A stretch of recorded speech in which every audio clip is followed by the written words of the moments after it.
Hey, how's it going? Dave2D here. So this is a laptop that's been out for a couple months, and I've had it for a couple months, and you guys have been asking me to make this video for a couple months, but I've purposefully avoided doing it because I wasn't sure if I was going to make this video. I wasn't sure if I was going to make content on this thing because of an interaction that I had with the company, and you'll understand at the end of the video why, but this is the Xiaomi Notebook Pro. And this is, for all intents and purposes, a really good laptop for the money. It starts at $900 and it's packed with just great performance, great specs, and a really good design. It's obviously been inspired by Apple.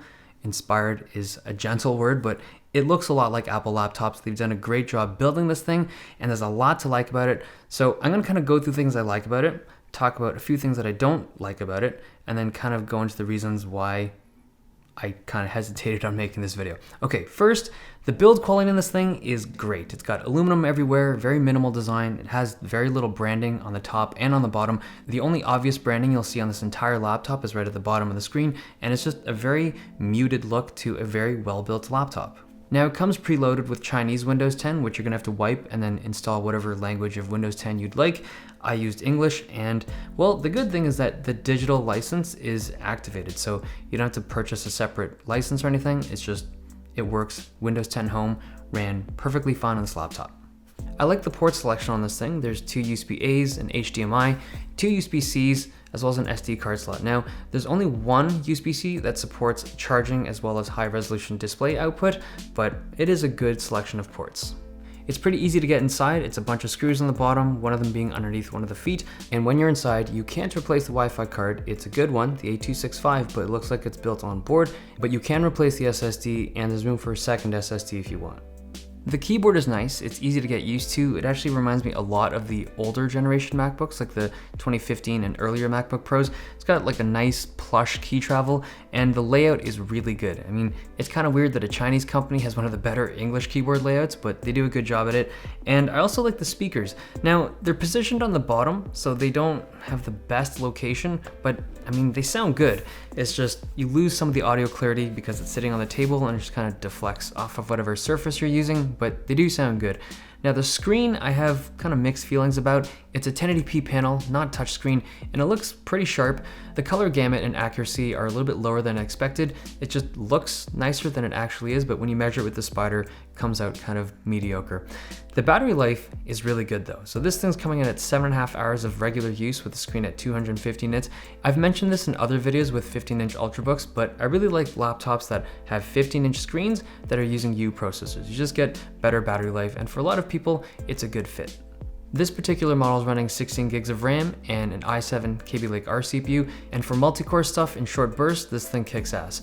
The thermals are good. They're running 2 fans in the chassis, which is pretty rare for a U processor, and the thing is, there's so much thermal headroom with those 2 fans that you can bump up the wattage on this thing pretty comfortably. Like, you can hit 35 watt TDP on this thing pretty easily, and that lets you sustain higher clock speed, higher boost speed. So if that's what you want to do, this is a great laptop for that option. The fan noise at stock is pretty quiet. Not that it's a completely silent computer or anything like that. It does come on, but it's just a quiet fan.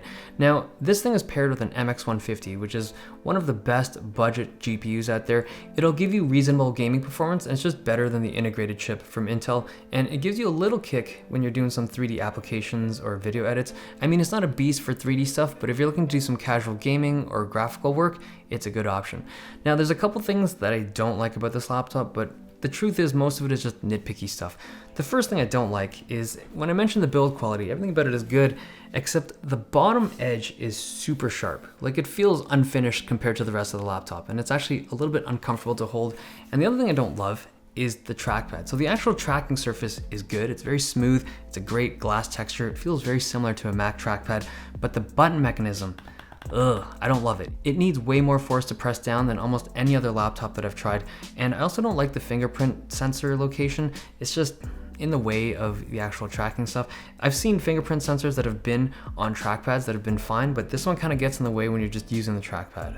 Another thing that's kind of weird is that they only give 2 PCIe lanes for the drive. So instead of the regular 4 lanes, they're given 2, and the drive that they include is a really fast drive. It's the Samsung PM961. It's one of the fastest OEM drives you can get out there, but the speeds are crippled a little bit because of the reduced number of PCIe lanes. But overall, this is an awesome laptop for the money, right? $900 gets you so much on this laptop, and it's such good value that when you compare it to North American brands or just any other big named laptop brand, it's really hard to compare them because you're just getting such good value with this device. But the big issue with this thing is the customer support. So I had a friend who purchased the Xiaomi Air, like their smaller, lighter laptop, under my recommendation because I said it's a good value. He bought it, and then like 3 months later, something went wrong with it, and he went through hell to try to get that thing replaced. And I tried to get involved, and just it never happened. We're literally sitting on a brick of a laptop. So I don't know how to recommend this thing. Like, I feel like for 99.9% of the people that purchase this thing, they'll be happy. They'll get this great laptop with great value, and those people get it great. But for that small percentage of people that purchase this, if you guys are watching this and you're interested in buying this, and if you buy it and it busts, like, that would just break my heart. There's people that save up for months, maybe even a year, to buy one of these things, and if it breaks, like, this is a Chinese company.